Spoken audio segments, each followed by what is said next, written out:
Tartibul Quran tilawatuhu taliyan ba'dahu ba'dan. Ya. Yang dimaksud dengan tartibul Quran di sini adalah membaca Al-Quran taliyan ba'dahu ba'dan, secara berurutan, ya. Ba'dahu ba'dan, satu setelah yang lain. Hasba ma huwa maktubun fil masahif, sesuai dengan yang tertulis fil masahif, dalam mushaf, wa mahfuzun fis sudur, sebagaimana dia tertulis dalam mushaf dan terjaga di dalam dada. Ya. Jadi Al-Quran itu Bapak Ibu maktubun fil masahif, mahfuzun fis sudur, tertulis di mushaf-mushaf, terjaga dalam dada-dada para penghafal Al-Quran. Wa huwa thalathatu anwa'. Jadi tartibul Quran ini ada 3 macam jenisnya.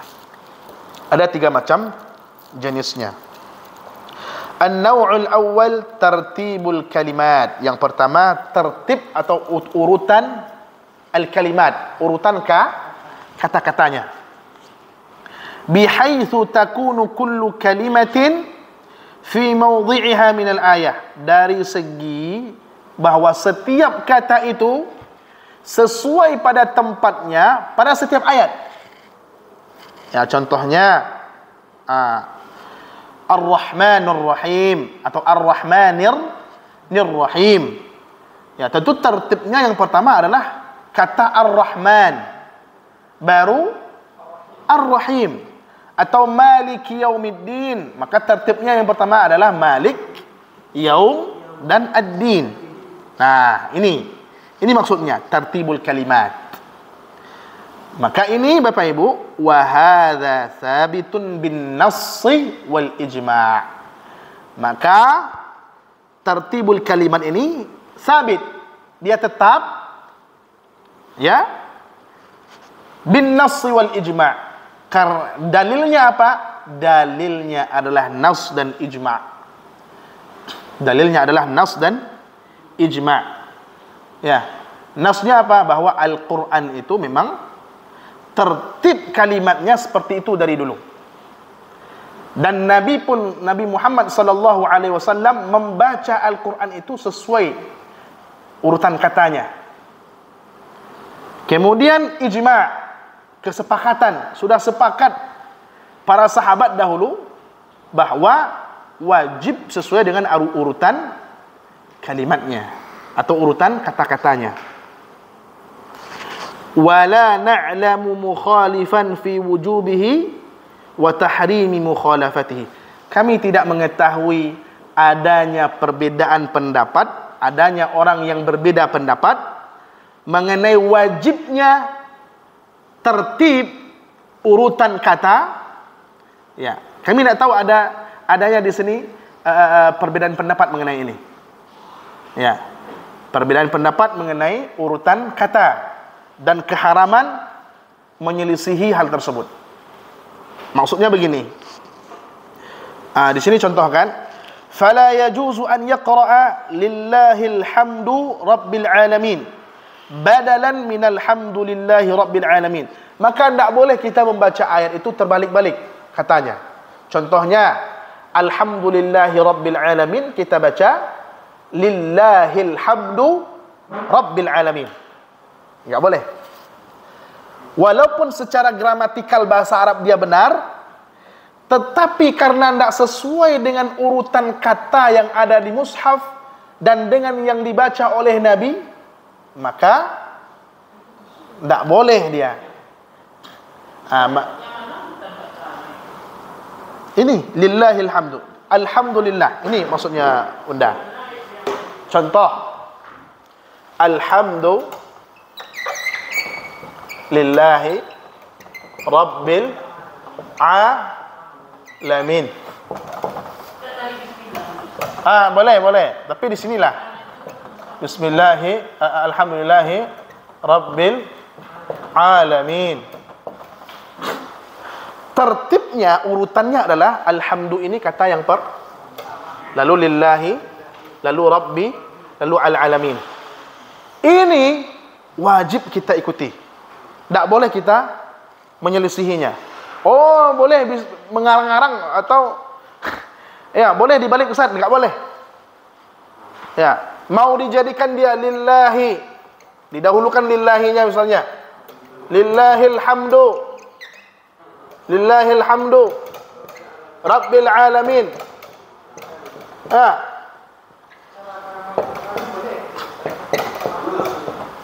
Gimana Pak?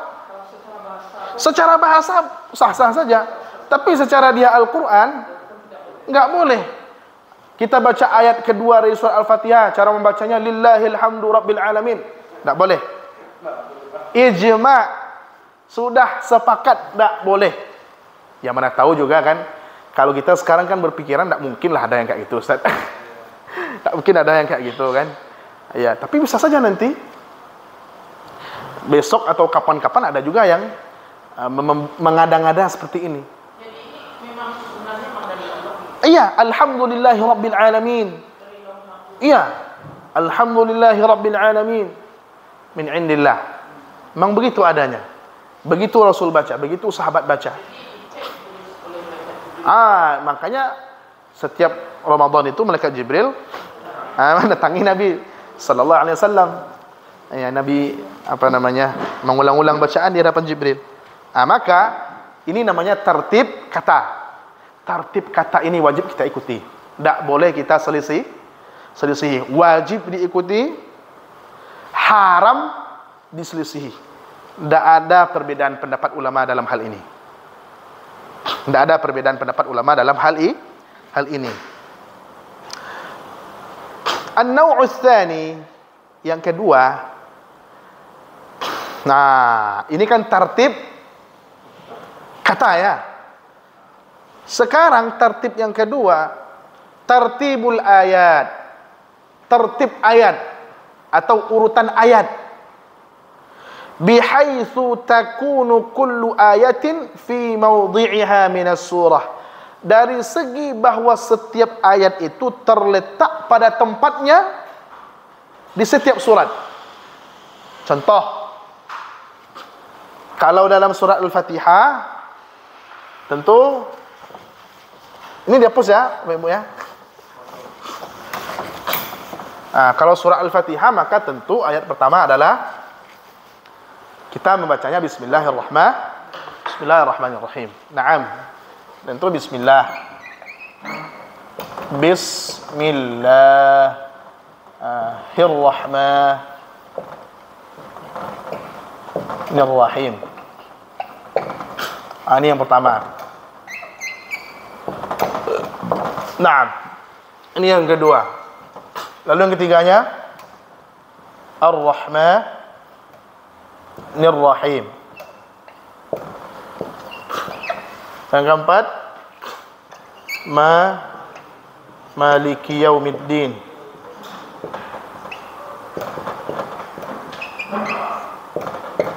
Maliki Yaumiddin.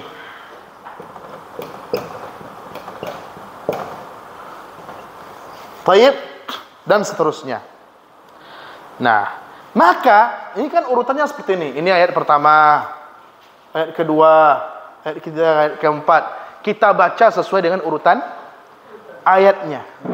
Maka bagaimana tertib ayat ini? Hadza aidan wa hadza tsabitun bin nass wal ijma'. Ini wajib kita ikuti. Apa dalilnya? Nas Al-Quran dan Sunnah serta ijma'. Ijma' itu konsensus, kesepakatan seluruh ulama. Tidak ada perbedaan pendapat. Wajib mengikuti tertib ayat yang ada dalam ayat yang ada dalam Al-Quran. Tapi tetap saja tidak. Tapi tetap saja tidak mempengaruhi urutannya. Tidak mempengaruhi urutannya. Ya, dia tidak mempengaruhi urutan ayat. Yang berbeda hanya cara membacanya, qiraatnya. Baik, itu ya. Wala yajuzu an yuqra'a Maliki yaumiddin Ar-Rahmanir Rahim. Maka tak boleh kita membacanya Maliki yaumiddin Ar-Rahmanir Rahim, tak boleh. Dahulu ayat dekampek ayat ketiga tu tak boleh. Atau dahulu Alhamdulillahirabbil alamin Bismillahirrahmanirrahim, atau Ar-Rahmanir Rahim Alhamdulillahirabbil alamin, tak boleh. Maka tertib ayat itu wajib diikuti. Tak boleh dia kacau balau. Betul tak? Ya, tak boleh dia kacau balau. Wala yajuzu an yaqra'a Maliki yaumiddin Ar-Rahmanir Rahim badalan min Ar-Rahmanir Rahim Maliki yaumiddin. Ya, sekali-sekali apalah tukar-tukar suasana. Itu kalau tampik atau letak ayat kan tak boleh. Ujian tahfiz. Ya, barangkali itu untuk mementes hafalannya mungkin. Ujian tahfiz. Sebutkan 4 ayat sebelum dari ayat ini, atau sebutkan 2 halaman sebelum ayat ini, ya kan? Mungkin itu ujian tahfiz, ya, tapi tetap saja kita membacanya dalam sehari-hari, dalam solat harus sesuai urutan ayatnya, sesuai dengan urutan ayatnya. Bisa begitu jadinya, Pak. Ya, itu sanggah. Baik, di sini disampaikan fa fi sahihil Bukhari, dalam sahih Bukhari, anna Abdullah bin Zubair, bahwasanya Abdullah bin Zubair. Abdullah bin Zubair itu Bapak Ibu termasuk Abdullah yang 4. Ada 4 Abdullah. Yang pertama Abdullah bin Abbas, Abdullah bin Umar, Abdullah bin Zubair, Abdullah bin Amr bin As. Ini namanya Abdullah yang 4. Abdullah bin Zubair ini anaknya Asma binti Abi Bakar. Jadi kalau dari pihak ibu Abdullah bin Zubair ini, kakeknya adalah Abu Bakar. Ya, ini nasabnya ini luar biasa ini, sahabat-sahabat yang mulia. Ayahnya Zubair bin Awam, kakeknya dari pihak ibu Abu Bakar. Ya, Abdullah ibn Zubair ibn al-Awwam. Ya, Zubair bin Awam, Az-Zubair bin Awam. Ya, Az-Zubair bin Awam. Ya. Ya, jadi Abdullah bin Zubair dia berkata kepada Uthman bin Affan, qala anna Abdullah bin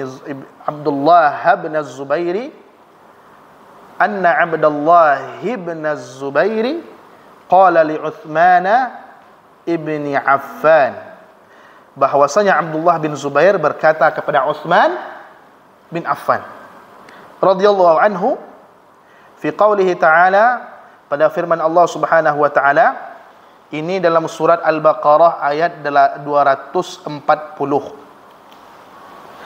Al-Baqarah 240. Apa bunyinya? Walladzina yutawaffawna minkum wa yadharuna azwajan wasiyatan li azwajihim mata'an ila al-hauli ghaira ikhraj. Ya, ini ayat tentang iddah wafat. Ya, Pak Ibu ya. Ayat tentang iddah wafat. Ini bisa kita lihat Al-Baqarah 240. Ya. Sebentar. Coba kita lihat orang-orang yang yutawaffawna, yang wafat. Wafat itu artinya dan orang-orang yang akan mati di antara kamu dan meninggalkan istri-istrinya, hendaklah membuat wasiat untuk istri-istrinya, yaitu nafkah hingga setahun tanpa mengeluarkannya dari rumah. Tetapi jika mereka keluar sendiri, maka tidak ada dosa bagimu mengenai apa yang mereka lakukan terhadap diri mereka. Allah Maha Perkasa dan Maha Bijaksana. Intisari dari ayat ini, iddah istri yang wafat itu kurang lebih setahun. Ya, setahun. Kira-kira begitu. Lalu ayat 240 ini Gimana? Orang-orang yang diwafatkan di antara kamu ya daruna Dan meninggalkan istri-istrinya. meninggalkan. Ya, meninggalkan istri-istrinya wasiat. Afwan. Sebentar. Ini ayat ini walaupun dia tapi di sini ada perintah ya. Dan orang-orang yang meninggal, orang-orang yang akan wafat di antara kamu, ya, dan meninggalkan istri-istri, wasiyatan li azwajihim, hendaklah dia membuat wasiat kepada istri-istrinya. Apa wasiatnya? Mata'an, nafkah, ilal haul, selama setahun, ghaira ikhraj, tanpa mengeluarkannya dari rumah.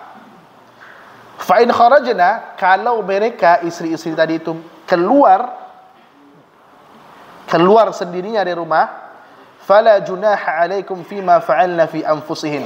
Fala junaha alaikum, maka tidak ada dosa bagi kalian mengenai apa yang mereka lakukan terhadap diri mereka sendiri. Nah, itu terjemahannya.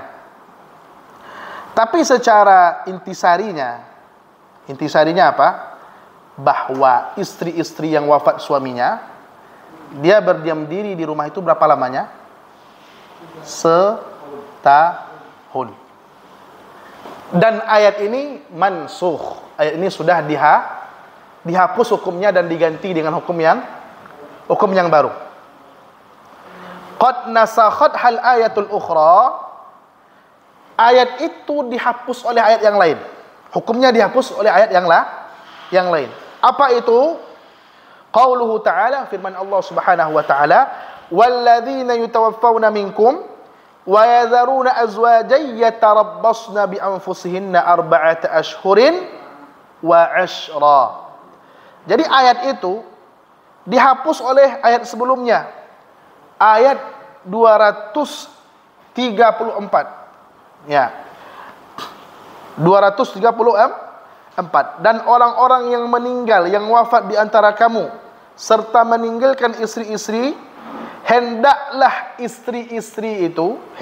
mereka si istri-istri itu yatarabbasna bi anfusihinna arba'ata ashhurin wa ashra. Hendaklah mereka menunggu selama 4 bulan 10 hari. Kalau di ayat tadi setahun, ayat ini 4 bulan 10 hari. Itu masa iddahnya, masa menunggunya. Ayat yang 240 tadi sudah dihapus hukumnya oleh ayat 234.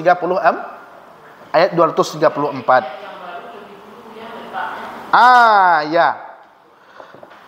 Jadi yang menjadi pertanyaan, kenapa kamu letakkan ayat yang dulu, ayat yang baru, dan kamu akhirkan ayat yang lama? Kira-kira begitu pertanyaannya. Kenapa kamu akhirkan? Kenapa kamu dahulukan ayat yang baru daripada ayat yang lama? Harusnya dahulukan dulu ayat yang lama, baru ayat yang baru. Supaya apa? Supaya tahu bahwa hukumnya mansukh, hukumnya terhapus. Sudah sampai kira-kira idenya apa, Ibu? Nah, kira-kira begitu pertanyaan Abdullah bin Zubair. Wa hadhihi qablaha fi tilawah. Qala falima taktubuha. Ya. Kenapa kamu dahulukan? Kamu tulis ini dahulu, kamu akhirkan yang ini. Kenapa engkau tulis ayat nasikh, engkau akhirkan ayat yang mansukh? Abdullah bin Zubair kepada Utsman. Utsman menjawab, faqala Utsman radhiyallahu anhu, ya ibna akhi, wahai anak saudaraku, la ughayyiru syai'an minhu min makanihi. Aku tidak mengubah sedikit pun dari ayat-ayat itu dan tempatnya. Aku tidak akan mengubah tempat dari ayat-ayat tersebut. Ya. Kalau memang begitu adanya, tidak mungkin aku ubah. Ya. Kalau memang urutannya begitu, tidak mungkin aku ubah. Nah, ya. Jadi menunjukkan bagaimana? Menunjukkan bahwa tertib ayat itu wajib diikuti. Tertib ayat itu wajib diikuti. Ya. Contohnya tadi ayat khamar kan? Kalau dalam tertibnya kan sudah sesuai ya. Yang pertama disebutkan ismuhuma akbaru min naf'ihima. Ya, yang kedua, jangan kamu dekati salat dalam keadaan kamu mabuk. Yang pertama di Al-Baqarah, yang kedua di An-Nisa. Lebih duluan Al-Baqarah, lalu setelahnya An-Nisa. Lalu yang terakhir ayat pengharaman khamar itu Al-Maidah. Secara urutan sudah sesuai. Ini kebalik. Nah, ini kebalik. Ya. Seharusnya hukum lama yang disebutkan dulu kan? Baru hukum baru. Itu yang seharusnya. Tetapi kenapa yang baru duluan, baru hukum lama? Itu menunjukkan bahwa tertib ayat ini sifatnya tauqifi. Tauqifi, kita mengambil dan menerimanya dari Allah, dari Rasulullah sallallahu alaihi wasallam tanpa ada campur ijtihad di dalamnya. Tanpa ada campuran ijtihad, ra'yu, akal kita di dalamnya. Begitu. Ya. Oh, ini ayatnya cocoknya ditulis seperti ini, Ustaz. Harus ini dahulu. Oh, enggak boleh. Karena ayat itu memang begitu adanya di dalam Al-Qur'an.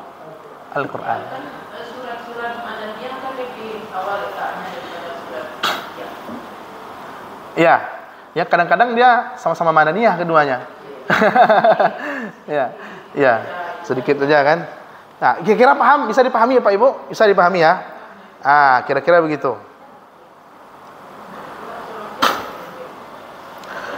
Lalu sedikit lagi untuk bagian yang ketiga ini kita akhirkan ke minggu depan ya. Ya. Wa rawa al-Imam Ahmad wa Abu Dawud wa An-Nasa'i wa Tirmidzi min hadits Utsman radhiyallahu anhu. Imam Ahmad, Abu Dawud, Nasa'i, Tirmidzi meriwayatkan dari hadis Utsman. Anna Nabiy sallallahu alaihi wasallam, bahwasanya Nabi sallallahu alaihi wasallam kana yanzilu alaihi suwar. Nabi itu turun kepada beliau beberapa surat. Zawatil adad, surat ini punya ayat yang banyak.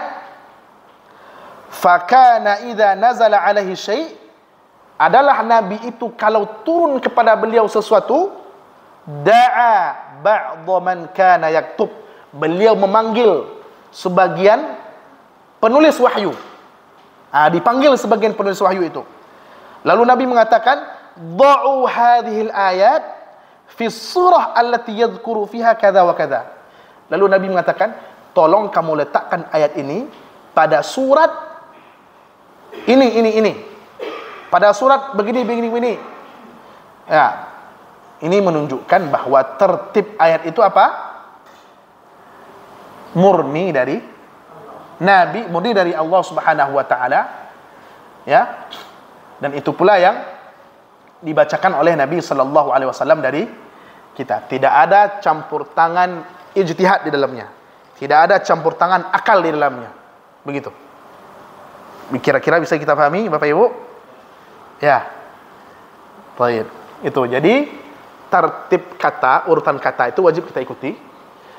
Tertib ayat itu wajib kita ikuti. Dan ini tidak ada khilaf di dalamnya. Tidak ada khilaf di dalamnya. Ya.